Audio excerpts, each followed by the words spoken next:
Hi, welcome to AAPI Voice, a program that promotes Asian American Pacific Islanders engagement and participation. My name is Lisa Gray, with my co-host, Grace Lee. Hi, I'm Grace Lee.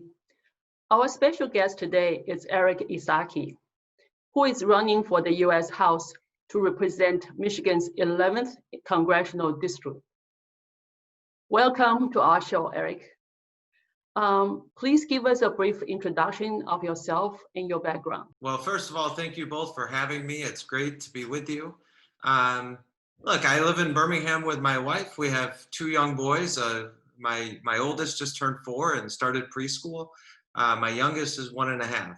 I grew up actually south of Detroit in Southgate, Michigan, and moved to Oakland County when I was about 21. I started my nursing career with a 1-year certificate degree and used that as a stepping stone to get my associates from Oakland Community College, where I became a registered nurse, and then decided I wanted to go to law school. I was married at the time. My wife and I made the necessary sacrifices. We moved back in with my parents. I continued to work while I was earning my bachelor's degree from Oakland University, and ultimately graduated from the University of Michigan with my law degree in 2016, and have been working as a lawyer ever since. But last August, I started looking at this race. I started getting frustrated with politics like so many people are. Our Congress, to me, is broken. It's not working for folks anymore. We have too many people who are politicians who are far more focused on advancing their own political careers than they are about the policies that will make people's lives better. Thank you, Eric, for sharing your background. Like most of AAPIs in Michigan, you're a first-generation immigrant. Can you share with us a little about your family, your upbringing, and how it shaped you and the direction of your life? Yeah, happy to. So my dad immigrated here legally back in the 70s when he was 21. He was a Chaldean Christian living in Iraq. And, at the end of the day, my dad believed in the American dream. He knew that if he came to America and worked hard and made sacrifices, he could create a better life for himself and his family. So he taught me those values of hard work, the importance of education, the importance of family values. And I carry that with me today, and hopefully we'll give that to my children as well. You have a very interesting career so far. As you mentioned earlier, you started as a nursing assistant, and then you a registered nurse. Then you went back to school, get a law degree, and graduate and work in New York for a while. And now you are running for Congress. Can you take us through the journey of what makes you decide to run for the House Representatives? Look, I believe in the American dream. I believe that no matter where you came from or what your background is, that with hard work and sacrifice, you can improve your life and you can become what you want to become. And it's not done with a government handout. It's done with hard work and sacrifice. And these are concepts that I feel like are foreign to so many folks these days, so many of our young people. And so I think that it's important that we have young people who are willing to stand up for the conservative values that I was raised with. And right now, our Congress just isn't doing that. Our Congress is broken. Everything's become politicized. And that's not what people want. People want politicians who actually care, who actually want to focus on what policies are going to improve their lives at the end of the day.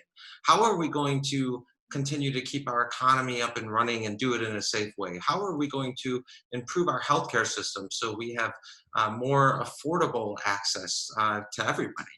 How are we going to improve our immigration system? Because right now it's broken. And we're not hearing solutions from our politicians. We're hearing a lot of rhetoric and talking points and a lot of partisanship. And that has to stop. Eric, I'd like to ask you, what will be your 3 top agenda items if you're elected? Well, no doubt we have to focus on our economy right now. We've had a strong economy under President Trump's policies over the last 3.5 years. We've had smart tax policy. We've looked at the regulations that aren't working. We've worked to roll them back because they're really just functioning as a clog in our system and hurting a lot of our small businesses. So we have to focus on our economy, and that's particularly complicated right now with what's going on with the coronavirus pandemic. So we need to keep our economy up and running. We need to get it up and running, but we need to make sure we're doing that in a safe way. Relatedly, we need to focus on our healthcare system. We have the best healthcare system in the world, but there's a lot of room for improvement. It's too expensive. That's the reality of it. And so we need to focus on policies that are going to start bringing those costs down. And lastly, I think we need to focus on our immigration policy because it's not working, but it also has very important implications for the economy as well. One of the top issues impacting everyone in the country is obviously the COVID-19 crisis. You used to be a nurse, so you are especially familiar with the healthcare workers' challenges during this pandemic.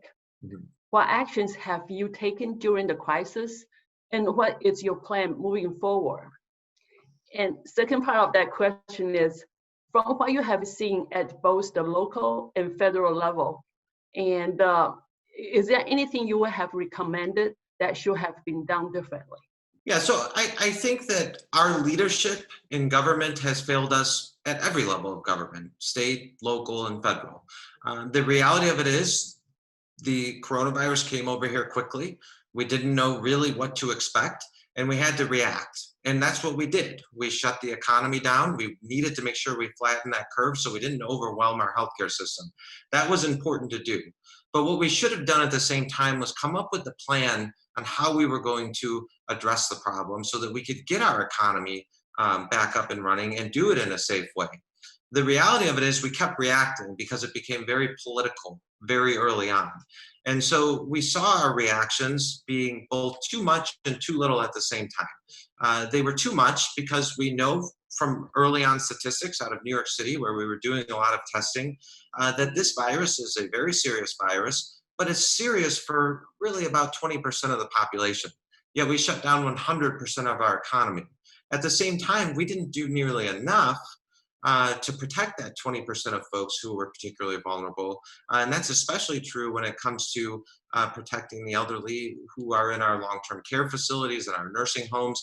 And in fact, the policies here that only made that situation worse by sending COVID positive patients to our nursing homes. Now, I spent a lot of time in nursing homes during my career as a nurse. I was a manager for quite a while as well. And anybody who understands the logistics at a nursing home understands that they are not equipped to handle that sort of patient that has a very contagious disease like that. And so we need leaders who understand the real world so that we can have real world conservative solutions to the problems that we face. And that's one of the things we're lacking right now. As you may be aware, there has been some racial discrimination towards Asian Americans due to the COVID-19 crisis. What would you do to help Asian Americans feel safe in this current environment? Well, everybody deserves to feel safe, bottom line. And what we have to do, we have to work to make sure that we are treating everybody with dignity and respect. That's where it starts. The other thing that we need to do, and we need a government that is more transparent. And I don't know that our government has been as transparent as it could be about this virus. We need to be dealing with facts. When we do those two things, I think that people will understand. Number one, we're going to treat everybody with dignity and respect. But number two, we are armed with the facts, and we're not looking to blame particular people. This is a virus that we need to address and have an adult conversation about. And it does no good to start blaming folks for it. We have to find solutions for it. Education is the top priorities for Asian families. How will you make sure that Asian kids will have equal opportunities in education? Well, for me, the question is broader. All of our kids need to have equal opportunity. I mean, this is an important issue for me for a couple of different reasons. Number one, I have 2 boys, and they're going to be going to public schools here within the next couple of years. And so I really care about our public schools. I want them to be strong. I want my children and all children to have access to a high quality education. And so I think one of the things that we need to do is bring more control of our schools to the local level.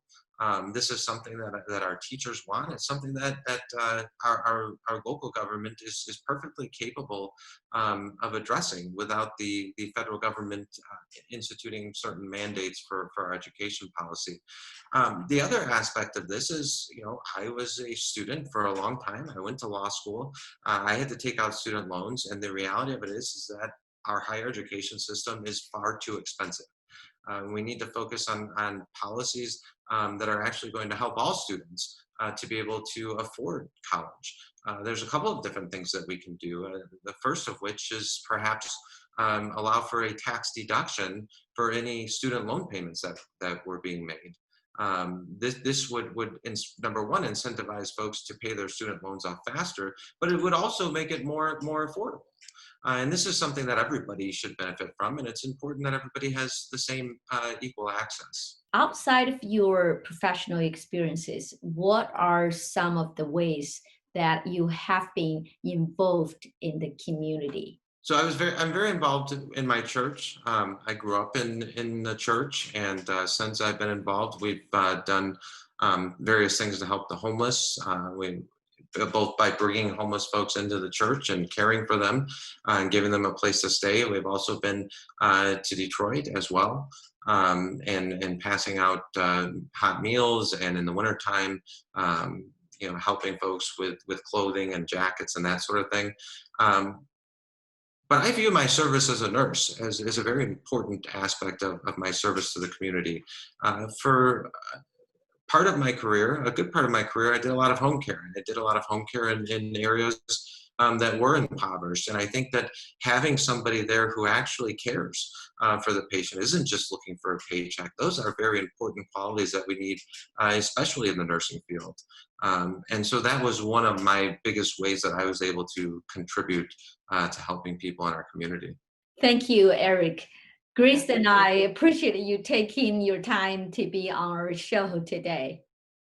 I'm happy to be with you. Thank you so much. Thank you. For everyone watching, thank you so much for joining us today. Please subscribe to our channel for next episode. See you then.